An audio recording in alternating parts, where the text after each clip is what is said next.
कि आपकी सरकार सत्ता में आती है तो आप क्या नया बदलाव लाएंगे? निश्चित रूप से सबसे पहला बदलाव इस बात का ख्याल रखिए, हेल्थ एंड एजुकेशन। जी उसके बाद किसी भी तरह के लोगों को भ्रष्टाचार से मुक्ति, जी ना पैन कार्ड, ना आधार कार्ड, ना राशन कार्ड, ना रसोईया, ना किसी चीज में, जी हर चीज में आजादी। अवसर सबको मिलता है, लेता कोई जी कोई है जी तो अवसर क्यों नहीं लेता है? कोरोना में सबको अवसर था, पप्पू यादव भी रोड पे क्यों थे? जी मैं बिहार के 12 करोड़ 90 लाख फैमिली की परछाई हूँ। जी सर मैं हर लोगों की खुशियों के लिए जीता हूँ जी और हर लोगों की मुस्कुराहट के लिए जीता हूँ। जी और उसकी ज़िंदगी में कतई किसी भी परिस्थिति में किसी भी तरह का दखल ना हो, लाइफ को जिए। जी सर तो मेरी यहाँ लाइफ है। आप जब देख रहे हैं कि बिना किसी पद के हम दुनिया के लिए जी सकते बिल्कुल सर बिल्कुल। हैं, चाहे यूपीएससी हो, बीपीएससी हो, एसएससी हो, आंगनबाड़ी हो, ममता हो, आशा हो, कोई संघर्ष हो, कोई जी। रोड हो, कहीं बिहारियों को पीटा जाए, जी हर जगह पप्पू। लड़कियों की इकोनॉमी कैसे बढ़े, जी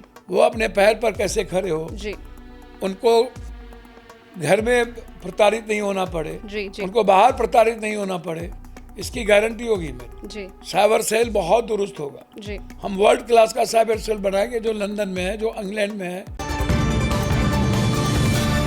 नमस्कार दोस्तों, मैं हूं शालिनी सिंह और आप देख रहे हैं दर्श न्यूज। देखिए, इस वक्त हमारे स्टूडियो में एक महान हस्ती मौजूद है, नन अदर देन गरीबों के मसीहा पप्पू यादव।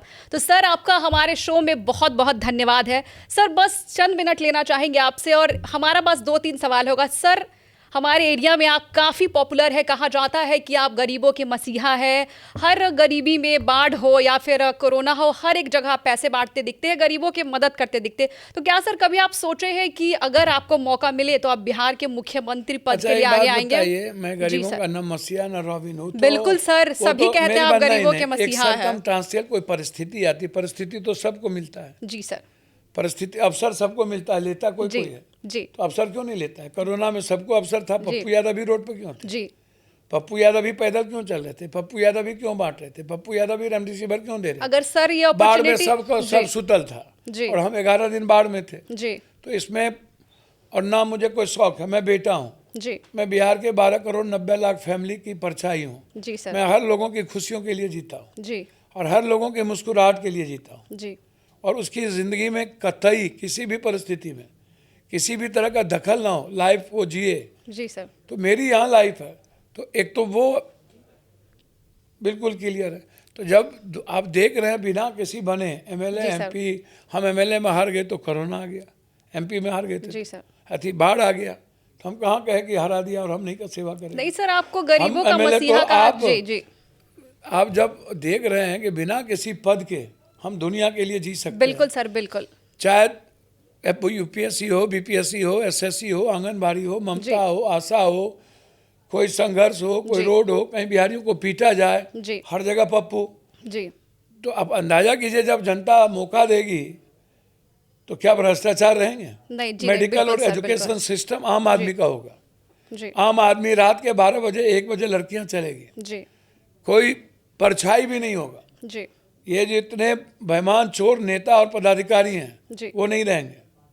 तो इसीलिए आप बेफिक्र रहिए। सर, एक और सवाल है कि बिहार में फिलहाल के जो ये साइबर सेल के जो टीम है, मतलब बिहार में बहुत कुछ हो जाता है लड़कियों के साथ ही, लेकिन फिर भी ऐसा कुछ नहीं हो पाता है। तो सर, हमारा ये आपसे जानना रहेगा कि अगर आपकी सरकार आती है तो क्या इनमें बदलाव हुआ जाएगा? बेफिक्र रहिए जी। लड़कियों की सुरक्षा और लड़कियों का रेस्पेक्ट, माँ का रेस्पेक्ट मेरे जीवन का प्राथमिकता होगी जी। लड़कियों की इकोनॉमी कैसे बढ़े जी। वो अपने पैर पर कैसे खड़े हो जी। उनको घर में प्रताड़ित नहीं होना पड़े जी जी उनको बाहर प्रताड़ित नहीं होना पड़े, इसकी गारंटी होगी मेरी। जी। साइबर सेल बहुत दुरुस्त होगा। जी। हम वर्ल्ड क्लास का साइबर सेल बनाएंगे, जो लंदन में है, जो इंग्लैंड में है, जो जर्मनी में है, जो इस तरह का हम यहाँ साइबर सेल बनाएंगे। सर, बस 2-3 पॉइंट बता दीजिए कि आपकी सरकार सत्ता में आती है तो आप क्या नया बदलाव लाएंगे? निश्चित रूप से सबसे पहला बदलाव इस बात का ख्याल रखिए, हेल्थ एंड एजुकेशन। जी। उसके बाद किसी भी तरह के लोगों को भ्रष्टाचार से मुक्ति, जी। ना पैन कार्ड, ना आधार कार्ड, ना राशन कार्ड, ना रसोईया, ना किसी चीज़ में, जी। हर चीज़ में आज़ादी, हर चीज़ में फ्रीडम। आम आदमी ना अभाव में रहेगा ना डर में रहेगा। इसीलिए बिल्कुल क्लियर है। मेडिकल सिस्टम को आम आदमी के लिए बनाएंगे, एजुकेशन सिस्टम को आम आदमी के लिए बनाएंगे। जी सर। बोझ नहीं पड़ने देंगे जी। जेब पर इकोनॉमी की बोझ नहीं पड़ेगी। जी।